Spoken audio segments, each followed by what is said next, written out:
রাসূল তো এতিমদের সর্দার।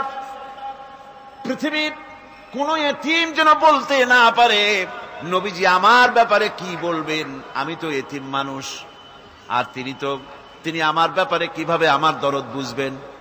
নবীজিকে আল্লাহ পাক কেমন এতিম বানালেন, সমস্ত দুনিয়ার এতিমদের সর্দার বানালেন। মায়ের পেটে যখন তিনি ছিলেন 6 মাসের সময় মায়ের পেটে থাকাকালীন বাপের এতিম হয়ে গেলেন। যখন প্রসব বেদনা শুরু হয়েছে মায়ের, দুনিয়ায় যখন তিনি আসবেন, হযরতে আমেনা ঘরের ভিতরে বসে তার অবস্থাটা কি, এই সন্তান পৃথিবীতে আসতে পারে যিনি সবচাইতে বেশি খুশি হবেন তিনি তো আজ দুনিয়ায় নাই। মনের ভিতরে কত কষ্ট। আল্লাহ রাব্বুল আলামিন তার হাবিবকে দুনিয়া আনলেন। রাসূলের দাদা ঘরের সামনে তাঁবুর সামনে দাঁড়ায়া তায়েফ থেকে আগত সাদিয়া গোত্রের লোকদেরকে বলতেছেন, এই ঘরের ভিতরে একটা এতিম বাচ্চা আছে, বেশি টাকা কড়ি দেওয়া যাবে না, যদি দয়া হয় নিয়ে যাও। গরিব মানুষ, এতিম মানুষ দেখে শুনে কেউ আর নিতে চায় না। সবশেষে এলেন ভাগ্যবতী মেয়ে, ভাগ্যবতী মহিলা হযরতে হালিমাতুস সাদিয়া। তিনি এসেছেন, কোনো ছেলে পেলে পায় নাই, সকলের শেষে তিনি এসেছেন। আব্দুল মুত্তালিব বলছেন, এই ঘরের মধ্যে একটা এতিম বাচ্চা আছে, দয়া হলে নিয়ে যেতে পারো। তিনি স্বামীর সঙ্গে পরামর্শ করলেন, এরপরে বললেন যদি দেখতে অন্তত ভালো হয়, মন যদি ভালো লাগে নিয়ে যাব, একেবারে খালি হাতে ফিরে যাওয়ার চাইতে তো ভালো। হযরতে হালিমা বলেন, আমি ঘরের মধ্যে প্রবেশ করলাম, মা আমেনার কোল থেকে শিশু মুহাম্মদ সাল্লাল্লাহু আলাইহি ওয়াসাল্লামকে যখন আমি কোলে নিলাম, আমি হুজুরের চেহারার দিকে নজর করে দেখলাম, আমার কাছে মনে হলো যেন পূর্ণিমার চাঁদটা আমার কোলে ধরা দিয়েছে। রাসূল কি শিশু মুহাম্মদ সাল্লাল্লাহু আলাইহি ওয়াসাল্লাম কি যখন নিয়ে বাড়ির দিকে রওনা হলাম, যে গাধা আমার সকলের পেছনে এসেছে সেই গাধা এখন সকলের আগে ছুটে চলে যায়। এরপরে বাড়ি যখন নিয়ে গেলাম, কুয়ায় পানি বাড়লো, গাছে ফসল বাড়লো, খেজুর গাছে খেজুর বাড়তে লাগলো, জমিনে ফলন বেড়ে গেল। রাসূলের দুধ বোন সাইমা রাসূলকে নিয়ে মুহাম্মদ সাল্লাল্লাহু আলাইহি ওয়াসাল্লাম তাকে দোলনা নিয়ে দোল দিতেছে। কি আশ্চর্য অবস্থা! সাইমা তাকে দোল দিচ্ছে আর বলতেছে, বেঁচে থাকুক মুহাম্মদ সাল্লাল্লাহু আলাইহি ওয়াসাল্লাম, সে দীর্ঘজীবী হোক। কবি লিখতেছেন, কি আশ্চর্য কথা, বেদুইন বালিকা কারে নিয়ে দোল দেয় সে কি তা জানে? বিশ্বনবী মুহাম্মদ রাসূলুল্লাহ সাল্লাল্লাহু আলাইহি ওয়াসাল্লাম এভাবে এতিম অবস্থায় জীবন তার শুরু হলো। যখন তিনি ফিরে এলেন 6 বছর বয়সের সময়, যখন মায়ের কাছে তিনি ফিরে এসেছেন, প্রতিদিন তিনি খেলা দেখতে যান ময়দানে। ইতিহাসের মধ্যে লেখা হয়েছে, মা প্রতিদিন সন্ধ্যার সময় তাকে ফিরে পান। আজকে সন্ধ্যা হয়ে গেছে, শিশু মুহাম্মদ সাল্লাল্লাহু আলাইহি ওয়াসাল্লাম বাড়ি ফেরেন না। কারণ কি, কেন বাড়ি ফেরে না? সন্ধ্যার দিকে তিনি চলে গিয়েছেন পাহাড়িয়া ময়দানে, যে দেখেন ধুধু করতেছে, চতুর্দিকে সন্ধ্যা হয়ে গেছে, অন্ধকার হয়ে গেছে, কোনো ছেলে পেলে নাই, কেউ নাই। পাহাড়ের পাদদেশে বসে শিশু মুহাম্মদ সাল্লাল্লাহু আলাইহি ওয়াসাল্লাম কাঁদতেছেন। মা প্রশ্ন করলেন, বাবারে সন্ধ্যা উত্তীর্ণ হয়ে গেল, কেন একা একা বসে বসে কাঁদো?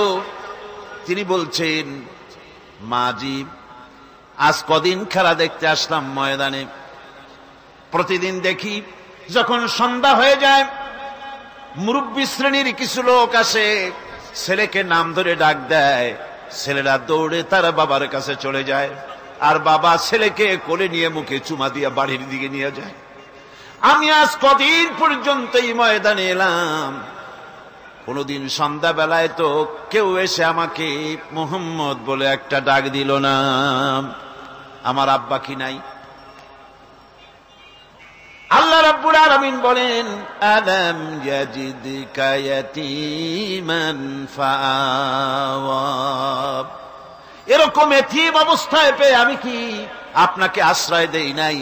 আপনাকে আমি পেয়েছি এতিম অবস্থায়, এরপরে আমি আপনারে আশ্রয় দিলাম। ওয়া ওয়াজাদাকা দাল্লান ফাহাদা, এরপরে আমি আপনাকে পথ হারা পেলাম, আমি আপনাকে পথের দিশা দিয়া দিলাম। ওয়া ওয়াজাদাকা আইলান ফাআগনা, এরপরে আমি আপনাকে দরিদ্র অবস্থায় পেয়েছি, তারপরে আমি আপনার দারিদ্র মুক্ত করেছি আপনাকে। সুতরাং ফাআম্মাল ইয়াতীমা ফালা তাকহার ওয়া আম্মাস সাইলা ফালা তানহার ওয়া আম্মা বিনি'মাতি রাব্বিকা ফাহাদ্দিস। সুতরাং নবী, এতিমের প্রতি নির্মম ব্যবহার করো না, এতিমের প্রতি ভালো ব্যবহার করো, নির্মমতা দেখাইও না। আর ভিক্ষুকতে ধমক দিও না, রূঢ়তা দেখিও না, আর আল্লাহর নিয়ামতের প্রশংসা করো।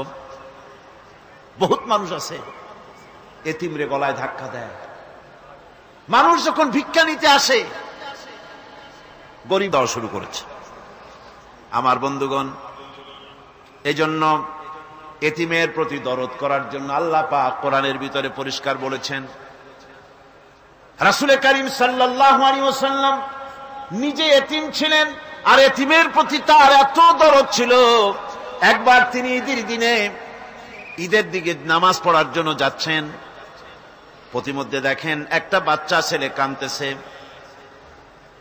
এই রাস্তায় কত মানুষ গেল, কেউ দাঁড়ালো না থমকে, বাচ্চার ক্রন্দন কাউকে থামাইতে পারল না। কিন্তু বিশ্ব নবী, দয়ার নবী রাহমাতুল লিল আলামিন বাচ্চার কান্না দেখে পাও বাড়াতে পারলেন না। নবীজি দাঁড়ায় গেলেন, জিজ্ঞেস করেন, ও বাচ্চা, ঈদের দিনে কাঁদো কেন? ঈদের দিনে তো কাঁদতে নাই। বাচ্চা বলে, তোমার কাছে বলবো না, আমি সেই সকালবেলা থেকে বসে আছি, আমি যদি মক্কার আব্দুল্লাহর পুত্র মুহাম্মদ রাসূলুল্লাহ সাল্লাল্লাহু আলাইহি সাল্লামকে পাই, মনের দুঃখ তার কাছে বলবো। বিশ্ব নবী জমিনের উপরে বসে পড়লেন, বাচ্চারে কোলের উপরে উঠায় বলেন, বাচ্চা বলো কি তোমার দুঃখ? তুমি যার জন্য বসেছো আমি তো সেই এতিম নবী, কি বলতে চাও?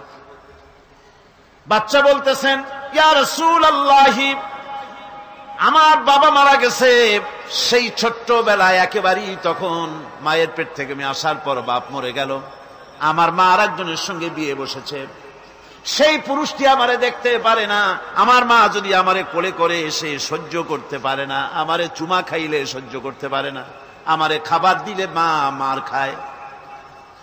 আজ ঈদের দিনে রাতে আমার মা আমাকে বলল, বাবারে তোমার কপাল খারাপ, তোমার বাবা মারা গেছে, তোমাকে সাহায্য করার কেউ নাই, আমি তোমার যত্ন করতে পারলাম না, কোলে নিয়ে চুমাও দিতে পারি না, আমার এমনই কপাল খারাপ। সুতরাং এতিমের দরদ এতিম ছাড়ার কেউ বুঝবে না। তুমি আজ চলে যাও, ওই রাস্তায়, ঈদের রাস্তায় দাঁড়ায় থাকো, মাঠের রাস্তার পাশে, বিশ্ব নবীর কাছে তোমার দুঃখ বলো, এতিমের দুঃখ তিনি বুঝবেন। আমি মায়ের কথা মতো এই জায়গায় এতক্ষণ বসে আছি, হুজুর আপনি দয়া করে, আমার কথা তো আপনার কাছে বললাম, আমার মনের এই দুঃখ। নবীজি বাচ্চার কথা শুনতেছিলেন, চোখ দিয়া পানি পড়তেছিল, বাচ্চাকে বুকের সঙ্গে জড়িয়ে ধরে নবীজি বলেন, ও এতিম, মুহাম্মদ সাল্লাল্লাহু আলাইহি ওয়াসাল্লাম যদি তোমার পিতা হন আর হযরতে আয়েশা যদি তোমার মা হয়ে যায়, বলো তোমার মনের দুঃখ মেটে নাকি?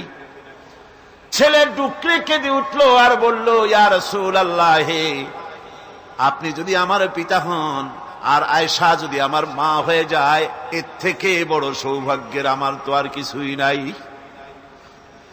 নবীজি এতিমকে বাড়ি নিয়ে গিয়ে হযরতে আয়েশার হাতে তুলে দিয়ে বললেন, আয়েশা রে, পবিত্র ঈদের দিনে আল্লাহ রাব্বুল আলামিন তোমার জন্য একটা উপহার পাঠিয়েছেন, এটা যত্ন করো।